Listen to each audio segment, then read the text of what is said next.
When people look at it, it looks crazy. That's a very natural thing. Sometimes when we look at it, it looks crazy. It is the result of reasoned engineering thought, but it still looks crazy. From the top of the atmosphere down to the surface, it takes us 7 minutes. It takes 14 minutes or so for the signal from the spacecraft to make it to Earth. That's how far Mars is away from us. So when we first get word that we've touched the top of the atmosphere, the vehicle has been alive or dead on the surface for at least 7 minutes.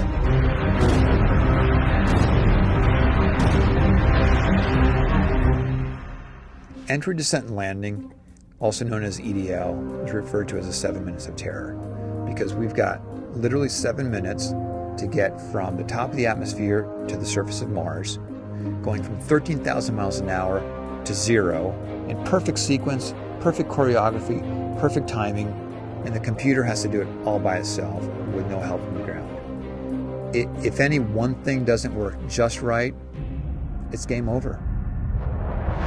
We slam into the atmosphere and develop so much aerodynamic drag. Our heat shield, it heats up and it glows like the surface of the sun. 1,600 degrees.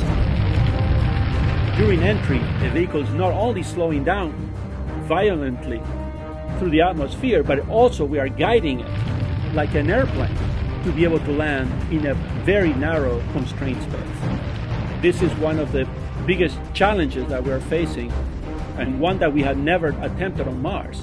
Mars is actually really hard to slow down because it has just enough atmosphere that you have to deal with it. Otherwise, it will destroy your spacecraft. On the other hand, it doesn't have enough atmosphere to finish the job. We're still going about 1,000 miles an hour. So at that point, we use a parachute. The parachute is the largest and strongest supersonic parachute that we've ever built to date. It has to be able to withstand 65,000 pounds of force, even though the parachute itself only weighs about 100 pounds. When it opens up that fast, it's a neck-snapping 9 Gs. At that point, we have to get that heat shield off. It's like a big lens cap blocking our view of the ground to the radar. The radar has to take just the right altitude and velocity measurements at just the right time, or the rest of the landing sequence won't work. This big, huge parachute that we've got, it'll only slow us down to about 200 miles an hour. And that's not slow enough to land. So we have no choice, but we've got to cut it off and then come down in rockets. Once we turn those rocket motors on, if we don't do something, we're just going to smack right back into the parachute. So the first thing we do is make this really radical divert maneuver. We fly off to the side. Diverting away from the parachute, killing our horizontal velocity and our vertical velocity, getting the rover moving straight up and down so it can look at the surface with its radar and see where we're going to land. And we head straight down to the bottom of a crater, right beside a 6-kilometer high mountain. We can't get those rocket engines too close to the ground, because if we were to descend propulsively with our engines all the way to the ground, we would essentially create this massive dust cloud. That dust cloud could then go and land on the rover. It could damage mechanisms and it could damage instruments.